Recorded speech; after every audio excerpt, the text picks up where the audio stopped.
Bulma looks back at Vegeta, and Vegeta stares at her, surprised that it is Bulma who is attempting to save him, a Earthling from the backwater planet that he just tried to destroy. But this locking of the eyes is cut short as he realizes, as well as everybody else, that Birder is standing right in front of them. He has caught up to them, no surprise there. I mean, they're only on a speeder bike and he is, you know, the fastest being alive. And he comes in for a punch. And it looks like he is aiming straight for Bulma. And if Birder actually punches Bulma, I would guarantee the reality of the situation would be that Bulma's head would go flying into a pond somewhere. But luckily, it seems it is Goku time, and he gets there right in the nick of time, stops Birder with one finger, and then drop kicks him in the face, breaking his scouter, surprising everyone. And it looks like Bulma and Krillin, Gohan, and Vegeta were all thrown off the bike in the ensuing calamity. Goku has saved the day and he's apologizing for his rough landing. I mean, he did destroy the bike, and Bulma's just lucky to be alive. Krillin fills him in on exactly what's going on, similar to the anime where they're telling him exactly what happened. And Goku looks over at a really damaged Vegeta, who is now untied from Bulma, but you can see that Bulma is actually worried about him. Goku offers Bulma a senzu bean for Vegeta, seeing as how he was trying to help everyone. And he actually kind of was, in his own Vegeta way. Obviously, he was facing off against the Ginyu Force, but Goku is going to take care of Recoome, which actually pisses Recoome off, similar to the anime. And as Recoome charges in anger, Goku makes swift work, kicking him right in the gut, to everyone's shock. And Recoome is down for the count with his ass cheeks up in the air, to Bulma's utter disgust. So this is almost the exact same thing that happened in the anime and the manga, because now all that's left, at least in this little squad, is Jace. And Jace flies off to probably warn Frieza, get more reinforcements, get someone to come and help him. Goku gives everyone senzu beans to get him back to 100%, and Bulma gives Vegeta his, and Vegeta does not want it. He kind of pulls his face away, but Bulma screams at him and sticks the senzu bean right in his mouth, leading to a strangely kinky moment between Vegeta and Bulma. And they both kind of feel this sort of weird tension through this entire manga, and they just don't want anything to do with it at this point. So Bulma pulls away and Vegeta realizes that he's back to 100%. Now this is another part of the story that is brand new to this manga, and Krillin asks why there are 2 4-star Dragon Balls, and Vegeta asks the exact same thing, only for Bulma to go into a tremendous explanation that she has a chemist friend and they looked at the compounds that make the Dragon Balls, but you know, they don't got time for that kind of explanation. So Bulma essentially says that she made a fake one with her friend's help while she was bored waiting for everybody to return. But because Gohan, Krillin, and Vegeta stopped by for like a second, grabbed the Dragon Ball and ran off, Bulma couldn't tell them that there was also a fake, so she used the Dragon Radar to come and basically save their butts from getting killed by Recoome. Vegeta, quick to anger, blasts all the combatants that are knocked out and yells at Goku, why don't you take care of the enemy like you're supposed to? And Goku yells at him that they couldn't even barely move, and that is basically Recoome, Birder, and I believe Guldo, but he might be dead by this point. So Vegeta basically slaughtered these guys when they're knocked out. And Vegeta has a point, because he says that his softness is going to get him killed, and I mean, it does get him in trouble, but Jace is gonna come back with Frieza and Captain Ginyu, and they're just gonna take the Dragon Ball. Goku can't do anything against all that firepower. Bulma has an answer for everything and says, why don't we just hide with the Dragon Ball, find the rest of them, and make our wish? And that's when Goku realizes that there is a powerful aura over the horizon, and Gohan yells at them that it's in the direction of the elders, and if Frieza goes there and the Dragon Balls don't work because one of them is fake, he's going to kill the elders, which makes all the Dragon Balls disappear, which everybody kind of realizes like they're in dire straits here. But before they have time to formulate a plan, Jace returns with Captain Ginyu, and they all start heading away from the battle area. Bulma gives the Dragon Radar and the Dragon Ball to Krillin to leave, and Goku says that he's going to take her back to the ship.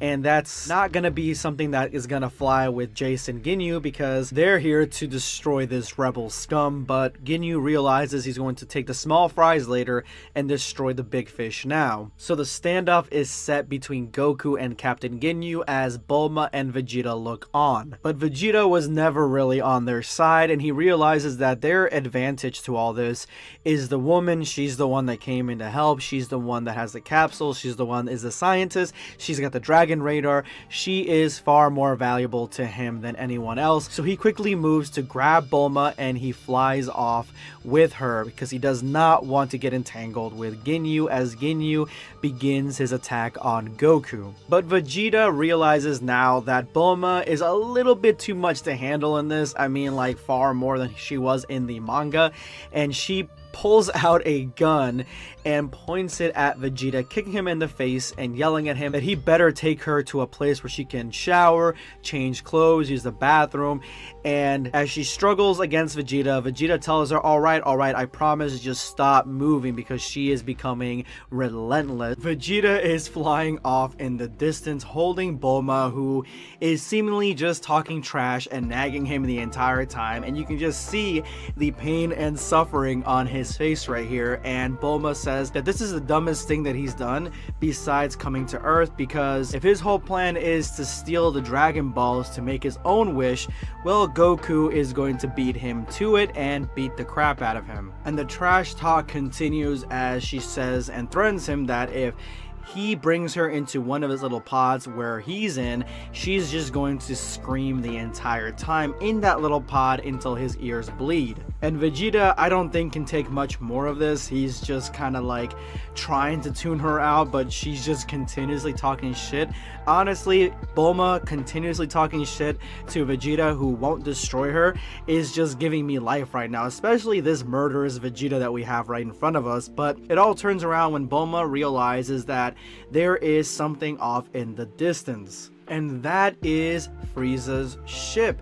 She's staring at it and she gets excited. Even Vegeta notices that her excitement comes from the fact that she, in her heart, is a scientist. She's an adventurer. She loves new technology, so she wants to go inside the ship, and she's pulling Vegeta closer. Let's go inside. And Vegeta, at this point, I think that he's feeling a little too close to Bulma, but at the same time, there's something murderous about his stare right here, and that is when he sees one of Frieza's men just lounging around and he blasts him into smithereens. Bulma begins to reprimand him, but he has a point. What were you thinking? We were gonna get a welcome party? Come on.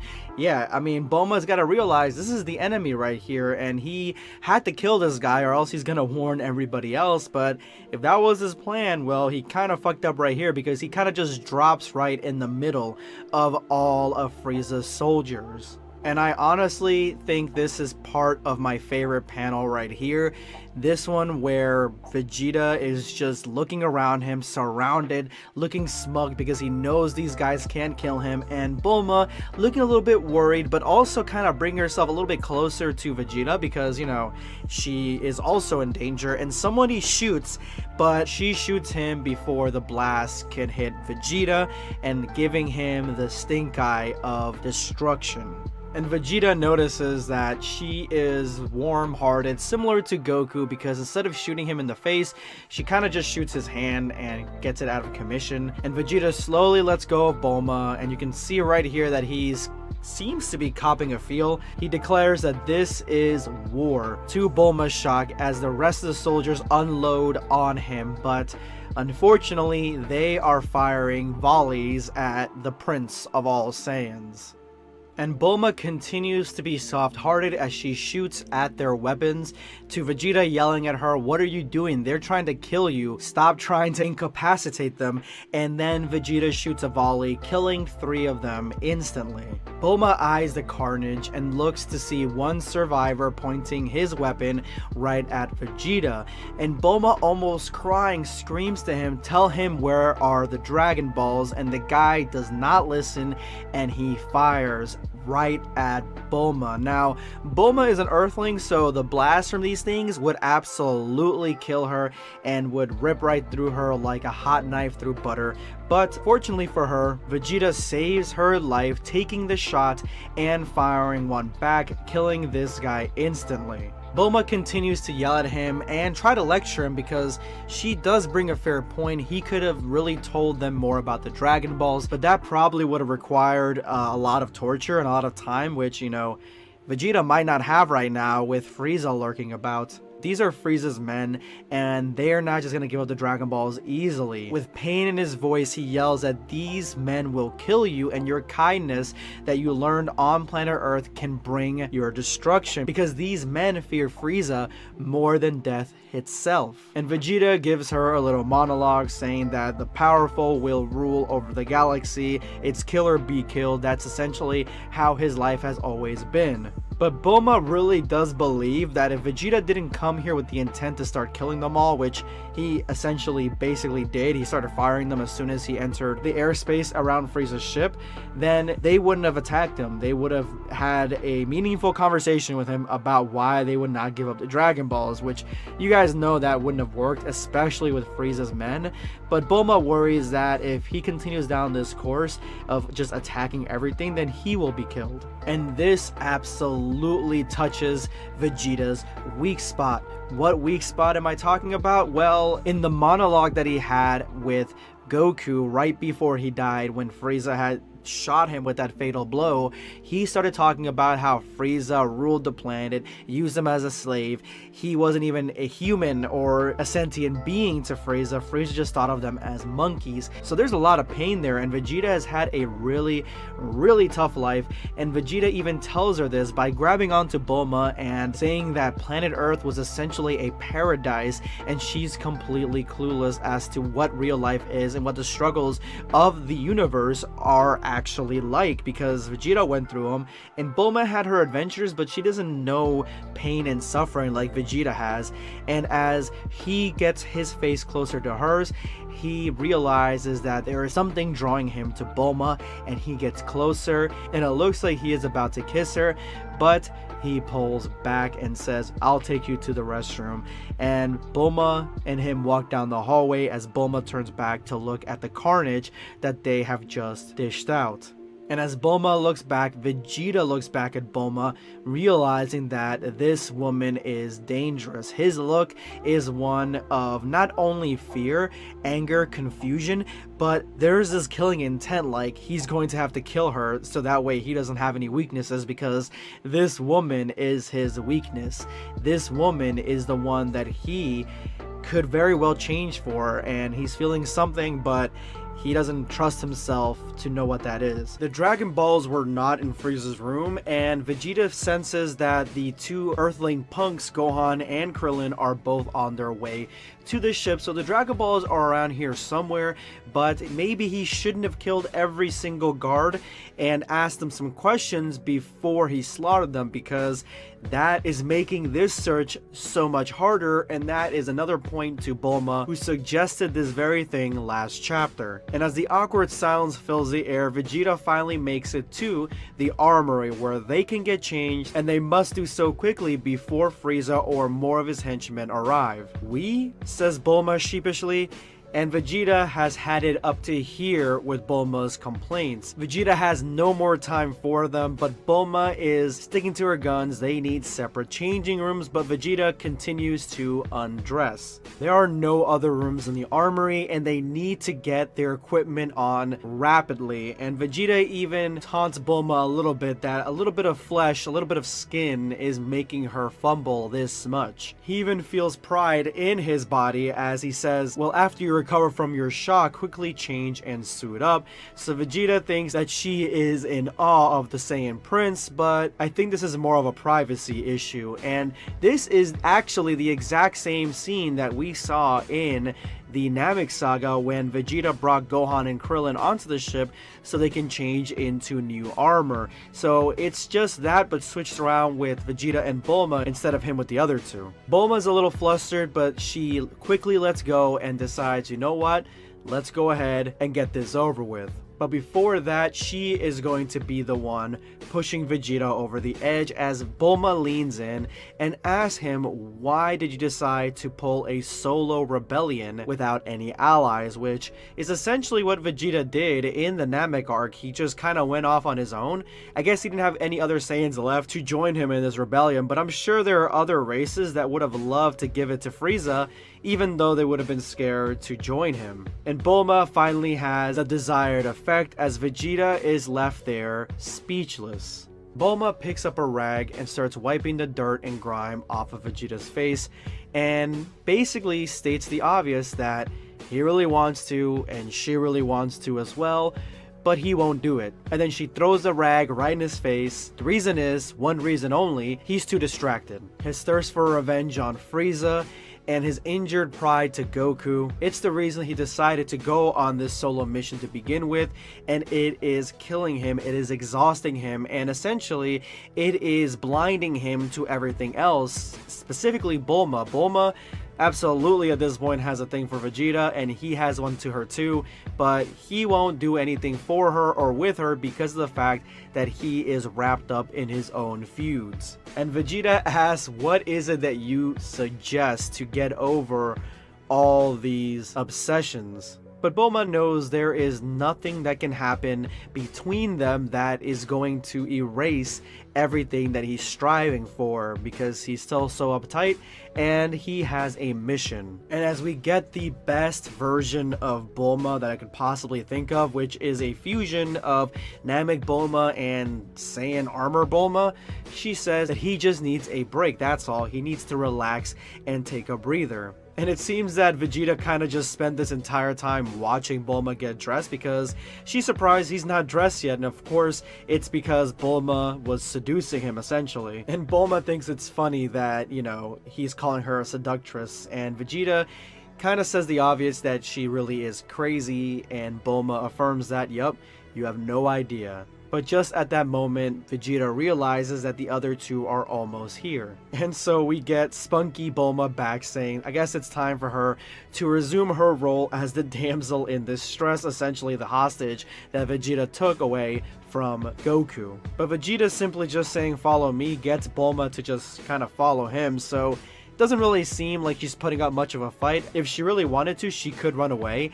but I don't think that she wants to do that, like, at all. Bulma's a little puzzled that Vegeta's actually going to wish for eternal life, and Vegeta says that is the only way to defeat Frieza, which honestly would have been a really cool story arc to see if Vegeta actually got that at some point. I always wondered, what if he wished for eternal life? How would he be? What would he be like? It is a really interesting question, and exactly which way his progression would have gone through Dragon Ball Z and Dragon Ball Super with eternal life would have been interesting as well. Could he self-destruct and just come back to life, or be alive after self-destruction? I don't know. Vegeta hits the nail right on the head, saying that I guess you guys only came here to revive the Earthlings that he defeated. Yup, and my ex-boyfriend, which leads to an awkward pause to Bulma saying it's a complicated story, which it kind of is, but at least she said X, so that's all Vegeta needed to hear. Of course, Vegeta would say that's a waste of a wish. Not only wishing back weaklings doesn't make any sense to him, but wishing back her ex also does not make any sense to him. At least now it doesn't. And as he opens the door, Bulma thinks that she's getting a brand new shiny jail cell, but realizes that that's not where Vegeta took her at all. Surprised, Bulma yells, "It's the engine room," and she begins to glow again, shocked shocked that Vegeta brought her to the marvel that is the center of this spaceship. Remember, Bulma is a scientist, and that's something that I really like about this interpretation of her, that she reminds me a lot of that My Hero Academia chick, the one that makes gadgets for all the heroes. Like, she's so excited about her work. That's exactly what she reminds me of. And Bulma has just the thing to get all the information she needs from this ship. A portable computer desk with a lab attached. She brought everything, essentially. And as Vegeta calls her mad scientist, she's just going to connect her computer to this machine, get all the data that she needs, and that way she gets the tech and all the schematics, and she can possibly do the same thing or do these types of spaceships on Earth. So she alone could reverse engineer these things and actually advance the human race well beyond their years, and it just shows how much of a important character Bulma actually is. Bulma starts setting up her lab, and she opens the door, and Vegeta catches a glimpse of a romance novel, and then Bulma gets his attention and thanks him for bringing her here. Remember, she is his captive, and she was super excited to see the spaceship, so he knew she would love to see all this sort of stuff. So Vegeta is putting her needs and everything about her and her excitement in front of his cause, which is getting the Dragon Balls and making sure they're out of dodge before Frieza gets there. And as Bulma is ready to start reverse engineering Frieza's ship, she asked Vegeta to see if he wants to help her, but Vegeta is missing. So she has to do it solo, and as she's going through the compartments, she starts talking about how Vegeta is really sad, and he is a guy that just wants to punch his pain away. And ultimately, that's his issue. He needs to get over that, get past that, and move on. But as she's thinking this, the ship begins to shake and begins to rumble. She finds the compartment she's looking for, opens it up, and sees something that she did not expect to see on Frieza's ship. And boom, outside, Vegeta is taking care of Jace quite handily. Now, Vegeta versus Jace is one of my favorite moments in the Namek arc, because Vegeta found a member of the Ginyu Force that he could single-handedly take out, and the attacks and abilities and just the whole Jason Voorhees presence that he had on the ship when he was tracking down Jace was one of my favorite moments. But in this, he's basically taking his anger and frustration, his uptightness on poor Jace, as he's thinking about Bulma, who is again getting under his skin, telling him that he's shaking, and he says no, he's not. She calls him boring, and as he blasts Jace to smithereens, he says, I'm not boring. At this point, Ginyu has already taken Goku's body, so we have gone a little bit forward here in the Namek saga, but he's surprised that Vegeta has just killed Jace right in front of him, and Vegeta punches Ginyu Goku right in the gut, saying, I'm not boring. And unfortunately for Goku's body, Vegeta completely decimates him, punching him, beating him, kicking him, slamming him into the ground as he continues to think about Bulma. It gets crazy and savage to the point that Goku is yelling at Vegeta, don't kill him, because that is his body. He's going to be stuck in Ginyu's body if that happens. And as Vegeta comes down trying to execute Ginyu and kill him with the final blow, yeah, it's time to change, and this is exactly what happened in the actual anime. Ginyu uses his technique to try to switch bodies with Vegeta. And just what Bulma said came to fruition. She says, you're too distracted, and he absolutely was in this fight. Too distracted thinking about Bulma, not about the fight, and that's why he was about to lose his body until Goku ends up jumping in the way, so that way he can go back to his original body. Ginyu is back, but he still has the ability to switch bodies, and even though he's wounded, he can still try to take Vegeta. So as he begins to power up, his legs get shot up right under him, to everybody's shock. Right through the main ship window, Bulma is standing right there with an alien rifle, and she winks at Vegeta.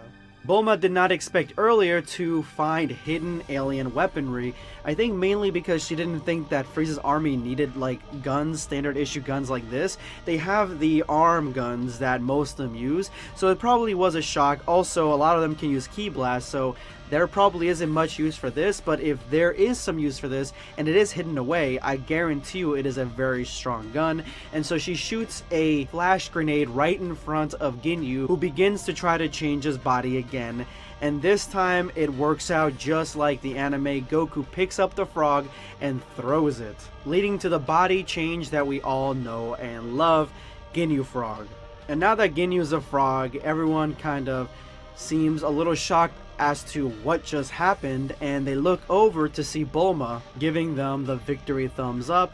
And even Krillin says she's going to brag about this for a long time. Bulma absolutely is a monster in this manga. It's almost like she's like night and day with her counterpart in the anime, where she's much more of a damsel in distress. And this one, she isn't really afraid of much. She's much more of an active player, and she even shot Ginyu, a high-level Dragon Ball character at the time, with a assault rifle just to get him to stop trying to change and transform. So yes, I love this version of Bulma. She is absolutely capable of taking care of herself on this planet, and I absolutely love it.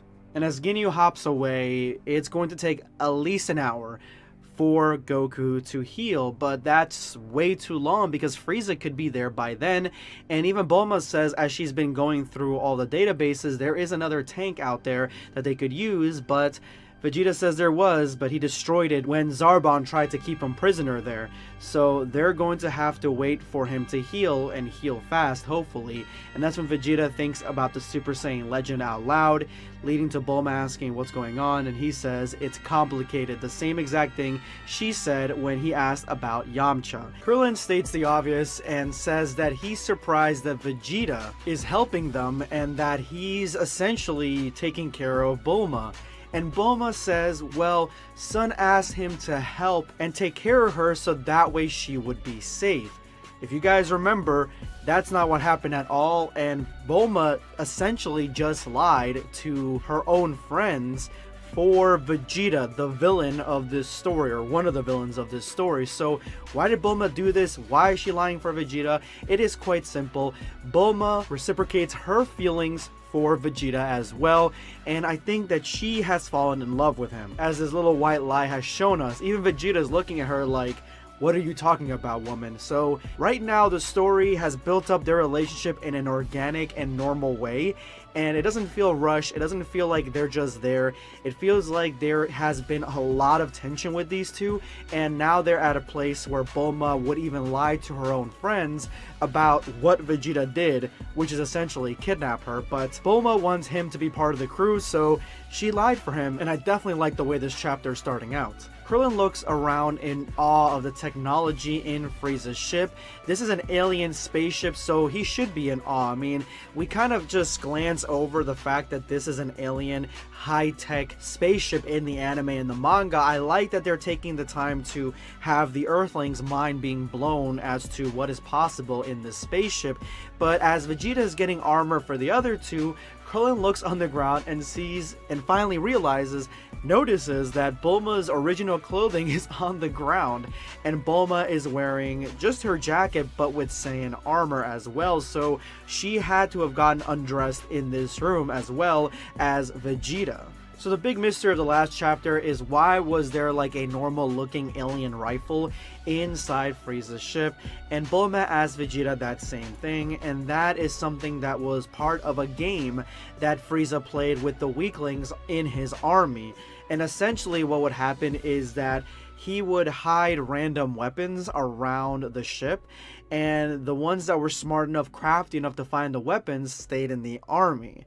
But if you did not find these weapons, if you did not care enough or search adequately, then Frieza would execute you. And that's just a reminder to the other two as to who they're actually facing, who they're fighting against. But it also shows that Bulma is crafty enough to be in Frieza's army because she was the one that found the rifle. Now that the whole squad is all geared up, Krillin decides that it is time to go and find the password to call the dragon. So he's gonna go to Guru's place, and hopefully Frieza's not there. In the anime, he was there and he does fight Nail, but then Nail kind of holds him still for a while and keeps him busy to buy everyone time. So he's going to find the password, and Bulma wishes him luck. But before Krillin leaves, he wants to ask Bulma something, but then decides that no, he's just crazy. His mind is playing tricks on him, and he doesn't think that there's anything going on between these two, and it kind of looks like they're together, like as they're standing side by side. And even Krillin probably feels like a tension between them. He probably feels something happened, something was going on, there's something there, and Krillin even senses it. But you know what, he's just has his mind in the clouds. He's thinking crazy thoughts because Vegeta killed her ex-boyfriend. Like, why would she fall in love with him? Why would there be anything between these two? So Bulma decides to go off into the ship and look for more technology, look for more research, and you can see here that she's got the rifle slung on her back, and it looks like an AK-47, like a space AK-47. Looks pretty dope. And Gohan asks Vegeta to help him look for the Dragon Balls, and Vegeta just kind of turns around and follows Bulma.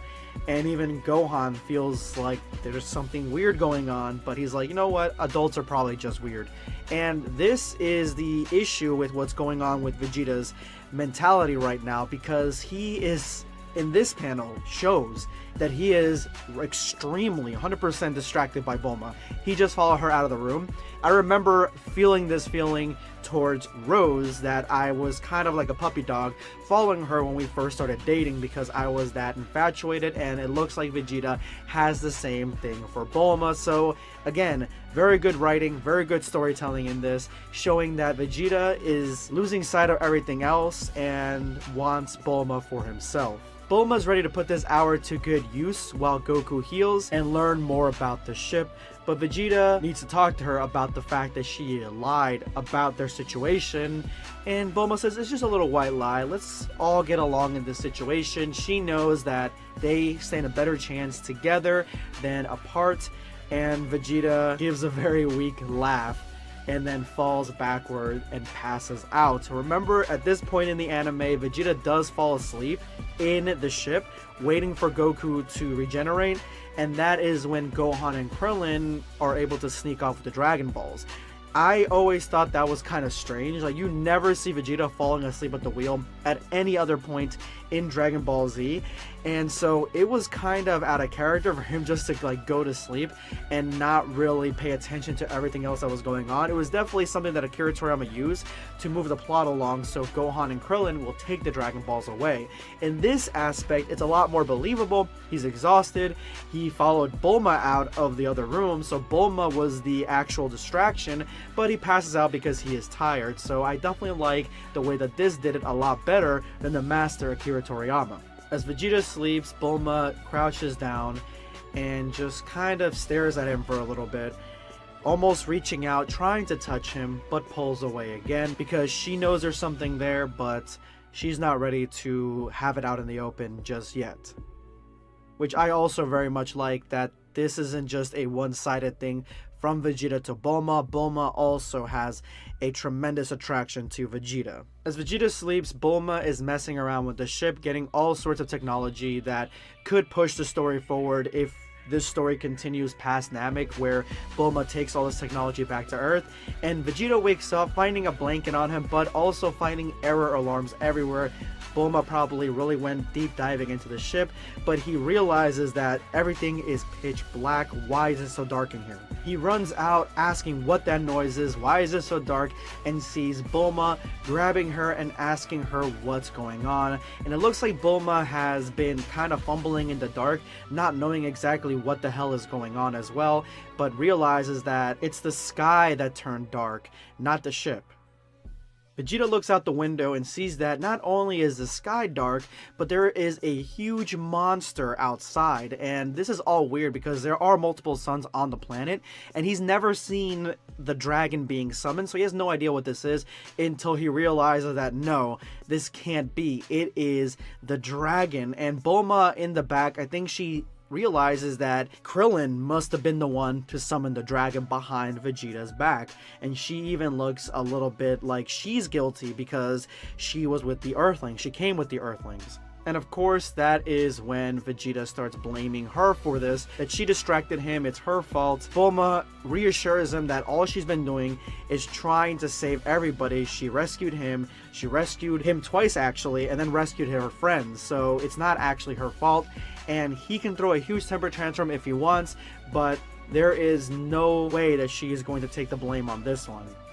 Vegeta doesn't have time for this, and that is when he realizes something that Bulma, who is not a ki user, cannot, and that is that Frieza is almost here. And as Porunga looks down on Gohan, Krillin, and Dende, Dende yells back to ask your wishes before Frieza comes. Obviously, they can all feel Frieza coming over the horizon. And as this is going on, Vegeta grabs Bulma and carries her away, running down the halls, looking frantically for something. Bulma yells frantically behind her, yelling at Vegeta, saying that she needs to help Goku. She needs to fix his tank, because if she doesn't, he will not be fully healed. But Vegeta says forget about Kakarot, because he is looking for something far more valuable. And as Vegeta kicks open walls looking for whatever he's looking for, he yells at Bulma that for the sake of the weaklings that betrayed him, one of the wishes that they're making better be his. He needs to run out the clock to get Bulma somewhere, and at the same time get back to make his wish. And as Dende wishes Piccolo back to life, the events of the original timeline seem to be going smoothly. Honestly, I do like this wish a lot because it brings back the original Dragon Balls from Earth, but at the same time, I think that bringing Piccolo to the planet is a little bit of a wasted wish. Even though he does go toe-to-toe with Frieza for a time, it only buys him enough time to get Goku into the mix, and Piccolo, in my opinion, doesn't really make a difference after that. On King Kai's planet, Piccolo is finally revived as his halo disappears, and we get a glimpse of Bulma as she looks frantically at what Vegeta was looking for, and that is Frieza's own personal pod. Kami returns back to life, and Porunga tells them that their first wish has been granted. Now state your second wish. Bulma finally realizes what Vegeta has been doing this entire time, and she yells that she is not leaving. Obviously, she does not have the strength to fight off Vegeta. Vegeta is trying to save Bulma and get her away from the situation as far as possible, as far as she can go, because he knows that she can't do anything more here. She can't fight off Frieza. There's nothing that she can do to help. She'll just get in the way. And Bulma tries to pardon her friends, saying that they're just desperate. That's why they stole the Dragon Balls away from Vegeta, and that if they work together, they can defeat Frieza. And just because she's not powerful like Vegeta doesn't make her useless. Bulma is breaking down at this point, crying because leaving leaves her friends behind and leaves Vegeta behind in the hands of a monster like Frieza, and there is no guarantee that any of them can defeat him, really. Honestly, nobody knew at this point that Super Saiyan was officially going to be a thing. Vegeta gets her attention by saying, "Woman, lend me some of that strength," and he grabs her, pulls Bulma in for a kiss, to her original surprise, but she ends up kissing him back. The kiss that has been built up throughout this entire manga thus far is finally happening. Their love on planet Namek. Of course, Vegeta made the first move, but it's not something that Bulma hasn't been thinking about since the very beginning. It's a very tender moment between the two because Vegeta knows he's saying goodbye. And the fact that Vegeta ends up really dying at the end of this whole thing and then coming back after, but we didn't know that part at that point. But yeah, he ends up dying on planet Namek. This moment is a lot more sad when you reflect on that. And the kiss was a sufficient enough distraction as he throws Bulma back in the pod, closing it as she bangs against the door. Vegeta smashes through the hole in the ship, making it larger, flying straight toward Krillin and Gohan as Krillin yells back, "Vegeta is coming," and they ask for Piccolo to be brought to planet Namek. The pod begins to levitate. Obviously, it's getting out of dodge, and Bulma keeps banging on the control panel, trying to break out of her imprisonment. But Bulma has definitely gotten to the Saiyan Prince as he is trying to focus on his goals, and he can't because all he's thinking about is Bulma. But Vegeta's looking out for Bulma doesn't go anywhere as she accidentally opens up the pod, throwing her out of it, and now she is back in harm's way. Vegeta continues to fly toward the dragon because he needs to get to the brats to stop them before they use up all their wishes, as Porunga easily wishes Piccolo to Planet Namek. They don't see Piccolo anywhere around, so they start yelling, same thing as the anime, and Dende's like, wait, you wanted to bring him here to this spot? Because he would have needed to be extremely specific to the dragon, and he was not. Bulma flings on the floor, obviously because of the fact that she just kind of tumbled out of the pod, and she is still going to be a major player in the story, but as she rolls, Vegeta finally lands on ground zero where Porunga is at. Similar to the anime, there is one wish left. Will Vegeta get eternal life in this version of the story? Vegeta is big mad because he comes up on Krillin, grabbing him by his armor, and he knows that Krillin is the culprit behind stealing the Dragon Balls and trying to take all the wishes for themselves. Vegeta, gripping up on Krillin, yells at him, telling him that the woman wanted him to be merciful to them for this betrayal, but he is at the end of his patience, and I think Krillin finally realized that betraying Vegeta while Vegeta was alone with Bulma is not probably the smartest thing that he done, because Vegeta can take out all his anger, all his frustration on Bulma, and so Krillin realizes that he actually betrayed not only Vegeta, but Bulma as well. And Vegeta takes this as leverage, telling Krillin that, oh, now you think about Bulma, well, you weren't thinking about her when you were stealing the Dragon Balls, insinuating that he has done something horrifying to the Earthling female. And he doesn't sugarcoat it. He says that Krillin is out of reach to save her, but Gohan thinks back on the way that Vegeta and Bulma were acting on the ship, and how Bulma seemed to have Vegeta on a leash. And Gohan was also peeking in on them when Vegeta fell asleep and Bulma was looking at him with love in her eyes. And Gohan at the time thought, again, adults are very weird, but he realizes now that Vegeta is lying. He's trying to get a rise out of Krillin because they stole the Dragon Balls. Gohan plays along and tells Krillin that they're going to use their Dragon Balls to get Bulma back, and they have one more wish left that they can give to Vegeta, essentially, and Krillin is not up for that plan, but it works out the exact same way as it did in the anime, and Vegeta throws him aside and picks up Little Green and forces him to do this wish. And now that Krillin's thought a little bit more about it, it is the best plan that they have, because they can take Frieza on alone. There is no guarantee that Piccolo is going to take Frieza on his own, and so there is one more wish left, and might as well let Vegeta have it. Vegeta is finally going to get what he wants.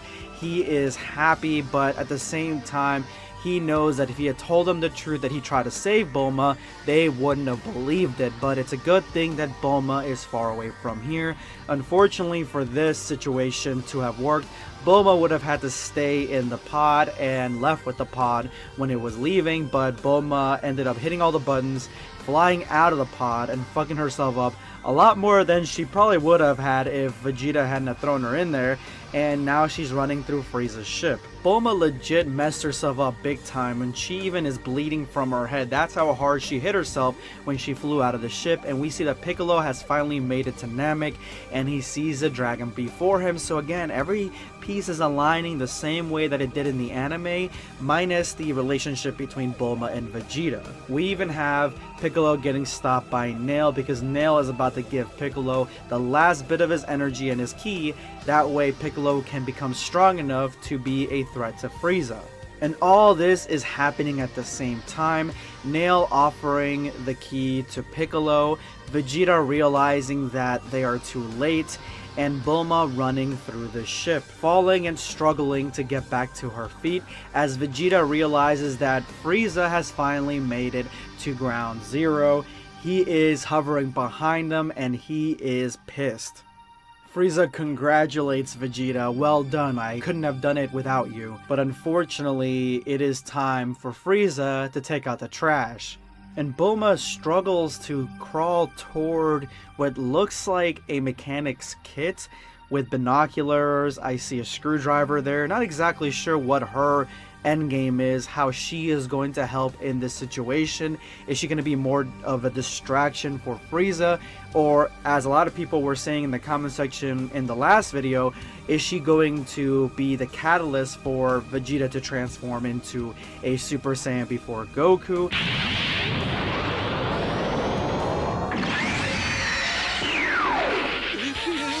Last time on Vegeta falls in love with Bulma on Namek. As the Z Fighters find themselves cornered by Frieza on the barren wasteland of a planet, Bulma tries to figure out a way to help the rest of them so she's not just sitting around useless, and Vegeta faces off against his slave owner. Matching the tyrant's power blow for blow, the unthinkable happens and Guru passes away, leaving the Dragon Balls inert.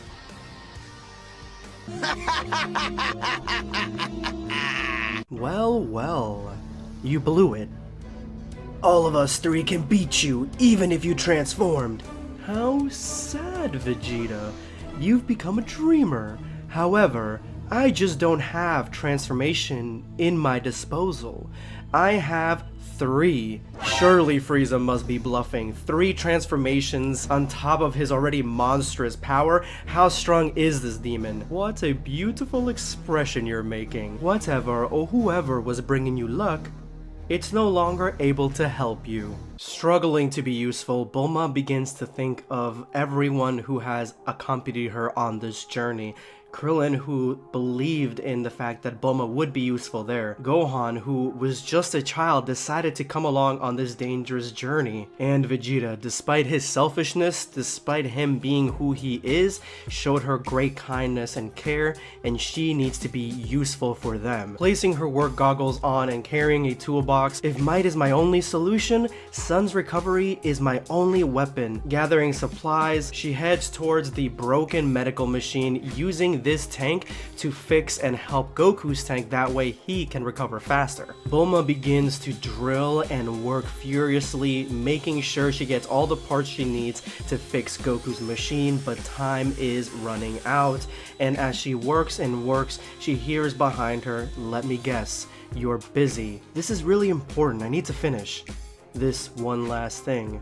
I know, stop avoiding me." Her concussion may have been too much, and she tells herself physically that she needs to stop. She does not have time to hallucinate, even though she can see that blood is oozing out of her forehead. She does not have the time right now to think of her relationship with Yamcha, and it seems like we got just a glimpse and insight into Bulma and Yamcha's dynamic.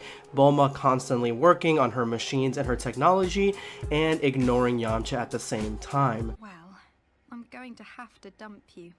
I'd like that. She wants to double check, make sure everyone's okay, and she uses the goggles to do so, only to see that Frieza has transformed and the Z Fighters are on the back foot. This is not good. Krillin and Gohan plus Vegeta all look worried over this new transformation, as Frieza and his new form begin to charge an energy blast, but gets stopped right at the last moment by none other than Piccolo. He has made it to the battlefield. Yep, you're a lucky luck boy. Thank God Piccolo is here. Oh, okay, I must have hit my head pretty hard if I'm rooting for that guy. I gotta hurry, and Bulma runs down the corridor, trying to save as many lives as possible, the lives of her friends. As she begins to run, she hears Yamcha again. "Please tell me, what did I do?" And it looks like Bulma is feeling a little bit of guilt over her recent feelings towards Vegeta, and the fact that she basically kissed Vegeta and cheated on Yamcha. This concussion is getting worse, and she yells at Yamcha, "Leave me alone, I have to do this, I have to fix this," as she runs towards Sun's machine. She begins her hard work, working furiously, but this alien technology, this is nothing like the machines at home, so this is a steep learning curve, even for a genius like her. She feels dismayed and even tells Sun, "I'm not like you, I can't do this." But this isn't her own words, this is something that Yamcha has told her in the past.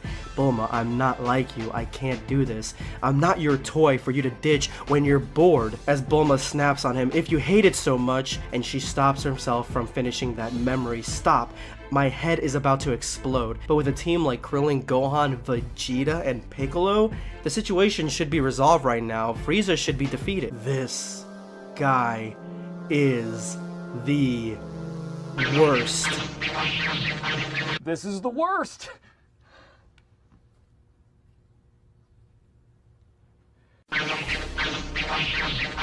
Allow me to introduce you to my last transformation. Injure me with a fatal wound and then heal me with the Namekian powers.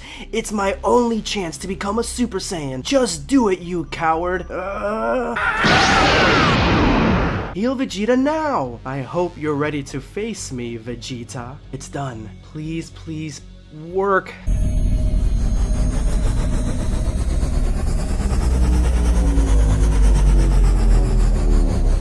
It's working. I'm healed. Son, look what you did. I'm sorry, Bulma. I'm in a hurry. This is no way to treat a lady after all the effort I did to heal you. But never mind that. Beat Frieza up now. Got it. And with that, Goku heads towards the battlefield, and Bulma, exhausted, falls to her knees and thinks to herself, finally, it'll be over this time.